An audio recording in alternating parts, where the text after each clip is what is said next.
episode of Inside the Recording Studio.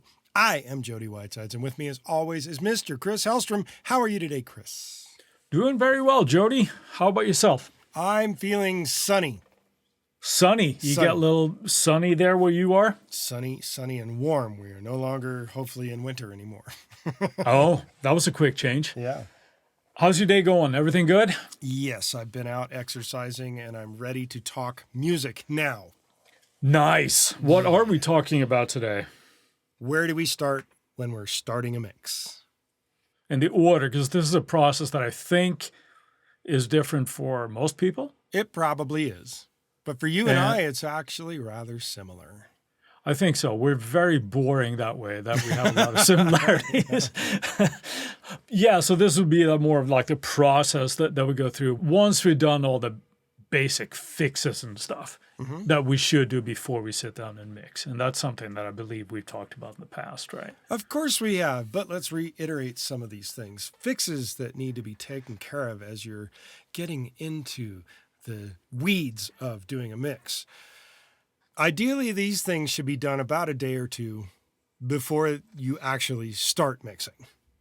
I agree, yes, because to kind of keep that objectivity, right, so you don't get too familiar with the song, you make better artistic decisions, I guess. This is assuming, of course, that it's not your song, because then you're probably intimately aware of its details as it is. But, of course.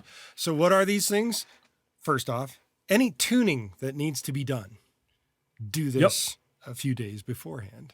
Any edits in terms of taking out noises or getting things lined up on a beat or something, because some people are kind of sloppy, or if it's meant to be sloppy, you leave it. But edits that take out noises and other things that you don't wish to have in the mix makes it a lot easier to do the mix.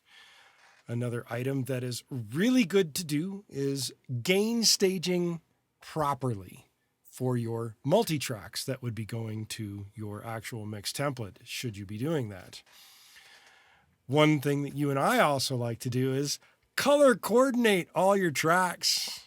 So that all your drum tracks are one color, your bass tracks are another, your guitar tracks are yet another, your piano tracks are something else, your vocal tracks, your background vocal tracks. Everything has their own color and they're color coordinated. It makes things so much easier to find when you're scrolling around a computer screen. That's something that we might think about, oh, that's just for like large sessions. And sure, that absolutely helps with that. But it's a good habit to get into, I think. So even if I have like a smaller session, it's less than, let's say, 20 tracks. The process is the same, right? So I have a certain color for each group of tracks, like you said, and you're instantly familiar with what's going on. If you're looking for a snare, well, you know where that's going to be, or where's that guitar overdub that you had. I know what color and I know what I'm looking for. I would say the same in terms of where you group things in your arrange window also helps quite a bit, along with the color coding. For my hierarchy, so to speak, the top of my arrange window is all of my drum tracks. And generally Me too. Fancy that. Fancy that. Followed by the bass track.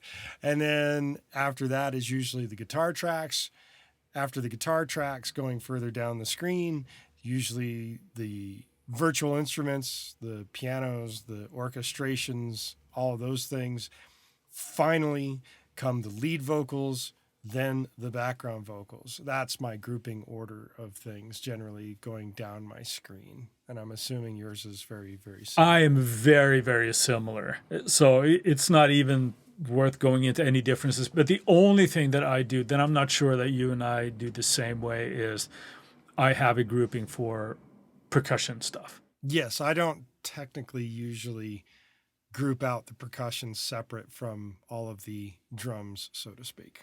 Yeah, that's about the only difference. So, but having that in the same order every time, again, for the overview of the mix, it's a lot easier to kind of get a grip on it.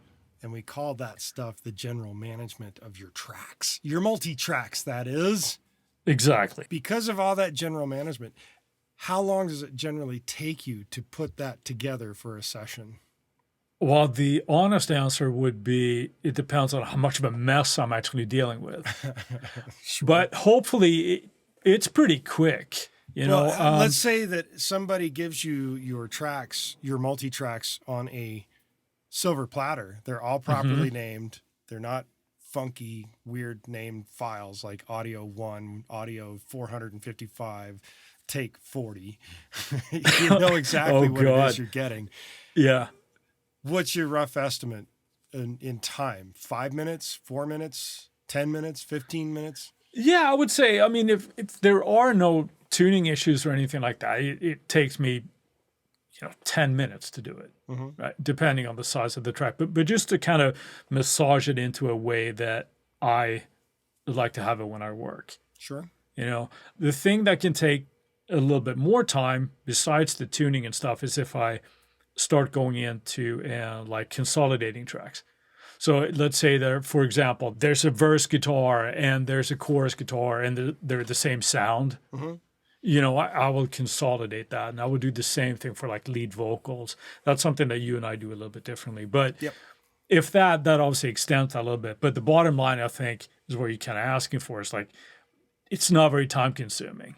No, I was specifically referring to the setup of the mix template when you're dragging all these multi-tracks in. I'm not talking about the tuning and the edits and the gain staging. I'm talking about setting up the mix session itself when you've got your multi-tracks and everything's ready to start. Usually, depending on the number of tracks, it'll take me anywhere from 5 minutes to 9, maybe 10 if it's extremely large.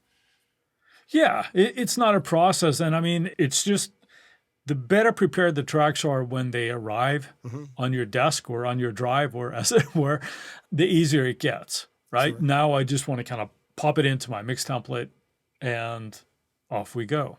Right. So do you throw up all your tracks and listen to the whole thing all at once, or what do you do? Yes, but not right after all of this is done, right? So now I kind of want to get a fresh perspective. So even if I haven't had to do a lot of listening to kind of massage the session to where I want it to be, it might be a good idea to just step away for a little bit. But then, yes, I would throw up the faders and listen to what it is I'm working with to kind of give an idea, right? Before obviously start digging in, because we've mentioned before, like, it's not a preset based thing, right? So you can't assume that, well, here's the kick drum. Okay, well, I'll put my kick drum preset. Right. Because that's not always going to work. It's like that preset was made for whatever kick drum you were working on at the time, right? So there might be similarities, but that's not what I do. So you go in and listen and familiarize yourself with the mix, and I'm guessing you do the same thing. Yes.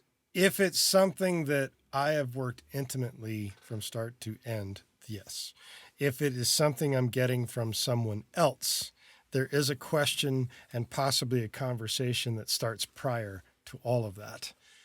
And that is there a rough mix? Yes. And how married to that rough mix are you? Yes. That's an important question because you can very easily, as an artist, paint yourself in the corner if you've had that rough mix at home from your tracking sessions. You might not have any intention to, but you will start getting married to that version of the song. And that will handcuff whoever is about to do a mix. They might have a completely different thought of what the song should sound like. What are the parts that are of importance? What can go to the wayside? But if you're listening to that, man, that guitar lick that I'm throwing in on the verses, that's so good, that has to be there. Whereas in reality, it might not contribute anything, right? So it's like, no, it's just stepping all over the vocal. Can we get rid of it? No, I want to hear it because I've heard it in the rough, know? The way to look at it is, if you're the mix engineer, you need to understand this information coming from the artist, because it could be how much hell you're about to deal with when you're doing the mix. If you are the artist that is listening to this particular episode, you need to understand there's a reason why you hired the mix engineer in the first place, and it's because they know what the fuck they're doing. Yeah, because you have, hopefully, the skills hope they know to... what the fuck they're doing. Right. hopefully as a mixer, you have the skill and the know-how to take this piece of music and take it to a good place where it sounds as good as it can and it conveys the right emotion, right? That can be very hard to do if somebody is used to hearing a song a certain way. Yes. If you're changing something, it makes people uncomfortable. As a mix engineer, you have to know, well, how free are my hands here? Or as an artist, like, well, if you're asking somebody else to mix it, don't ask them to make it the same as you're delivering them, because then what's the point, right? So, point. Things to ask before you start as well. All right. Now we've gotten over that. Where do we start? Yes. I tend to start with drums. The reason for that is generally it's the foundation of just about any song, assuming, of course, you're dealing with a musical style that incorporates drums. Sure. There are so many cases where I've heard, this pains me to say because it's primarily from like guitar players when they're putting out solo records, and it's basically them masturbating on their instrument for 60 minutes, right? And they've spent a lot of time dialing in their tone, but everything else sounds like shit. So I feel that the drums and the low end make up such a foundation that if you make that sound good, you're ahead of the game. So I tend to start with the drums and make sure that they have the punch and the weight that I want them to have before I move on to other instruments. What you're saying is you have an order that you're working with here on that? On the drums, yeah, I do. I tend to start with the most basic stuff. It's like the kick and the snare. If I can have those sitting and they're sounding the best way that I want to do, I've added my EQ and compression if they needed it. And generally, there's a certain bit of that going on. I am listening for things where if one of them needs to be supplemented, perhaps with samples, I will do that. But I want to make sure that those are hitting the hardest, or I shouldn't necessarily say the hardest. I should probably say the way that's appropriate for the song. But they're sounding as good as they can before I start adding the rest of the kit pieces. Gotcha. Then I'll add overheads and toms or whatever they are. Also in this, if it's appropriate for the style and you have it, there would be also like dealing with like 808s and stuff. Having that solid foundation that lives on the top of my track list as a great starting for the rest of the mix. Do you do that the same way, or how do you do it? Fairly close. I actually listen to the whole kit at once. Oh, yeah. I'm just saying as part of like the treatment where I start focusing in. I don't necessarily solo stuff unless I'm looking for issues. Right. In terms of where I will start with the EQ, if it's needed and whatnot, it is generally with the snare and the kick, just like you're talking about, then moving through the rest of the kit. Yes. It's pretty much that general order of things for the drums. What comes next? That's not to say that things can't get tweaked as you move in and you're adding the other elements. They more than likely will, because just listening to just the drums, it can be a very well-balanced kit, and it sounds great. But once all the other elements are in there, you might find that, I need to boost the click of the kick a little bit, or the snare has way too much verb on it, or whatever it is, right? So there will be adjustments made. But I would definitely start with the drums. And what I would do, and I'm guessing you would do the same, the complement there is to move on to the bass next. Yes. To really get that low end and, again, the foundation. Stop me before I say foundation again. When you're dealing just with the drums and the bass to deal with the interaction that happens between the kick drum and the bass in and of themselves. Yeah.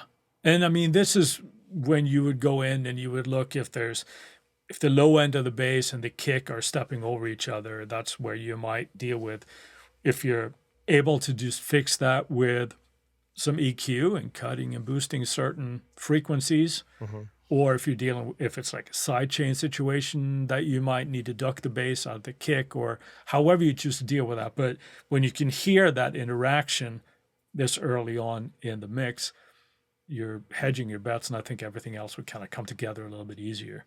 Yeah. And one thing to kind of note about that is you're getting a reasonable balance between the drum kit and the bass. And if there's other parts or parts that happen within the song that need massaging a little bit, then you work on the automation. I generally start with getting the balance between the two to be sitting relatively where I want them without needing to do a lot of moves if it's not necessary. Yeah, ideally it would sit nicely through the whole song.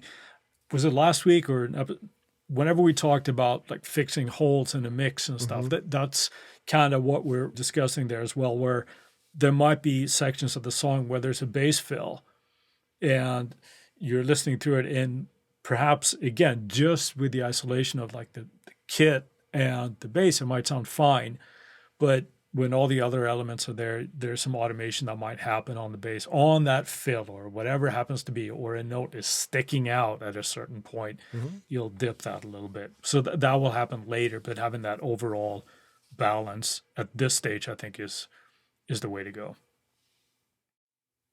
All right, we've dealt with the drums and the bass. What do you move on to next? I'm going to play devil's advocate and suggest something that I actually don't do. And we'll get to that as well. We've dealt now with the foundation, right? With the bass and the drums are sitting. And getting that low end to sit is hard sometimes. If you don't do it in this order, I think it makes it a little bit easier. Now, what I would argue is it's a good idea to start with the vocal. The vocal is, for most people, the most important part. Unless you're dealing with certain extreme types of music, the vocal is not as important. Spending time now to make the vocal sit, making sure you can hear everything as clearly, getting the right sound, dealing with reverb and delays and things like that might go on the vocal. Getting that to sit now is another really, really important element of the song, obviously. That's why I suggest doing that before we jump into all the other elements of the mix. It might make it a little bit easier. How do you go about it? Do you start with a vocal now, or do you wait until you have, let's say, guitars or keys and everything sitting as a nice blend with the kit and the bass? I'm backwards from a lot of other guys, and backwards from what you just described. Because I know you just said you're playing devil's advocate. Yeah. I deal with all the instrumentation generally prior to the vocals. I want all of that stuff interacting well amongst itself to be a gigantic support base for the vocal. And if you look at building a house, and one of the important things of the house is the roof, you don't start with the roof. You start with all the other stuff and the walls and the foundation prior.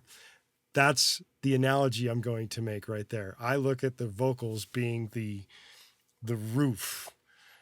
And when the roof is fire, see, this is what you hope for. Yeah. See, this is where because I do the same thing, and it's just force of habit because I tend to do more like guitar-based music, right? But even in my industrial nerd days when it was more like synths and things, I wanted to have a solid foundation of the music, just like you described, right? Yep. And then have the vocal on top. The problem I can see going into that is we're now forced to sort of carve out space in the music to make the vocal fit. That's a certain possibility, right? Yes, it is. So it doesn't sound like, okay, here's this great instrumental mix, and now we're plonking the vocal on top of it, and it sounds very disjointed. Right, and I don't look at it that way. No. This has changed in the last year or two due to having Soothe, which has helped dramatically in terms of being able to incorporate this quote-unquote vocal roof for the rest of the support that happens with the music as it's being mixed. I will reference the vocal from time to time before I have everything done in the support structure with the drums, the bass, the guitars, the synths, the orchestrations, the other fancy instruments, whether it's going to be a hurdy-gurdy or some other type of ukulele or something going on in the mix. But having soothe helps a whole hell of a lot to integrate the vocal into the mix once you have that really nice foundation of everything else. Right. I want to make sure that we drill down on that a little bit, because soothe is not necessarily the fixer of how to do this workflow. So it's important to point that out, because the point still stands. Like you're recording all your elements and your vocals and stuff in a way that you know that they're going to work, that they're going to sound good, right? From an arrangement standpoint. Right. But I mean, soothe is a fantastic tool, and it does what it does very, very, very well. Mm-hmm. It's not as easy as, okay, I'm going to have my kick-ass instrumental mix, and I'm just going to put the vocal on top of it and then just sidechain that to soothe on my instrumental bus, and it's going to be fine. That's not the case, right? Still have to tweak with it, and you still have to carve things out from here from time to time. That isn't to say that I haven't done that, which sometimes it is a necessary thing, as you mentioned prior to me going off on the soothe kick. There are times when you are bringing the vocal into this lovely house that you're building to cap it all off, where you do have to carve something out to get that vocal to sit in there in a very comfortable way. If the song calls for it, if it calls for grating noise and discomfort, then by all means do the discomfort. Ultimately, it depends on how you're kind of working. What ends up happening a lot, or at least in my experience has happened a lot, like we get so used to, we mentioned like the rough mix on top, right? Mm-hmm. And we're perhaps so focused, and maybe it's because I'm primarily a guitar player, but we're used to the guitar sitting at a certain level. Then trying to get the vocals to fit in with that might be more difficult. But then, of course, just like we talked about bass in terms of automation, but you now have to adjust the guitars and the level according to the vocal, because the vocal is most of the time the most important. Yeah. Now, you would essentially eliminate that if you start with a vocal before the other instruments, right? And now you're just bringing in the other. So that's sort of like the argument for doing it that way. Mm-hmm. Hopefully, at the end of it, you're just ending up with a decent mix anyway. What is your opinion on that, though? Do you think that comes from, because, I mean, you're primarily a guitar player as well. Do you think a lot of that workflow comes from that? Or is it just like, maybe it's simply just old school thinking, where it's like when you're tracking on tape, we tended to track the drums first as a timekeeper before clicks and all this kind of stuff. And you lay down the foundation and then all the instruments go on. And okay, now we're ready for vocals. Mm-hmm. I think it comes from that mentality right there. Yeah. For me personally. Yeah. I'd have to agree. And I think that's the same way. And it's like how the song was written. If it's a song that I was writing, right? More often than not, it's written on guitar or keys or whatever. You put that in first, and then you worry about the nonsensical vocal on top, right? Right. But, who needs the vocal? Come on. Right.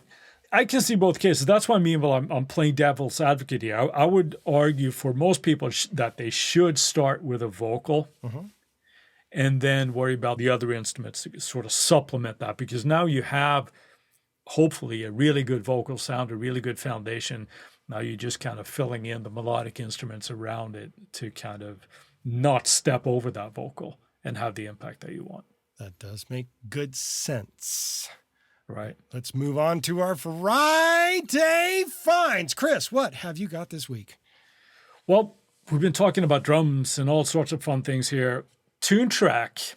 I'm an avid TuneTrack fan, as we know. They have released an expansion pack for jazz stuff. Ooh. I know when you think of me, Jody, you think jazz. Of course. Especially with that separate percussion group that you do. Exactly. But I think it's actually really cool. And I think that's something that was sorely missing from a lot of drum libraries, because primarily there's always been like focus on like rock or metal type of drums, to a lesser degree pop and stuff, but just like drums. But the performances have never been toward jazz guys. they have that. It's called Jazz Sessions. And that is my find for this lovely Friday. What have you got, Jody? I'm going with something that Universal Audio just announced. They just released a new software update, UAD software version 11.3 as of the recording of this podcast. And they have come out with a new plugin, the 6176. It is a combo of several of their hardware pieces. That is the 610 channel strip and the 1176 compressor. And they thought, what the heck? Maybe you don't want the 1176, throw in the LA2. So you can switch between the 1176 and the LA2 on this particular preamp called the 6176. Nice. That is what I'm going with this week. Is that native as well, or is that? Yes, it is going to be both native and UAD. Very interesting. Very That's cool. Right. While we've got your attention, we ask that you go to InsideTheRecordingStudio.com and sign up for our mailing list. You'll need to be on our email list to be eligible for any future giveaways, and we'll make sure you don't miss any future episodes of this awesome podcast. Send us an email at goldstar, GOLDSTAR, at InsideTheRecordingStudio.com with the word mixing, and you'll get something cool back in your inbox. If you have a topic or suggestion for Chris and I to explain in a future episode, contact us at the contact page, and we'll put it into consideration for a future episode. With that, I'll say see you next week. Have an awesome day, Jody. Thanks for listening, everybody.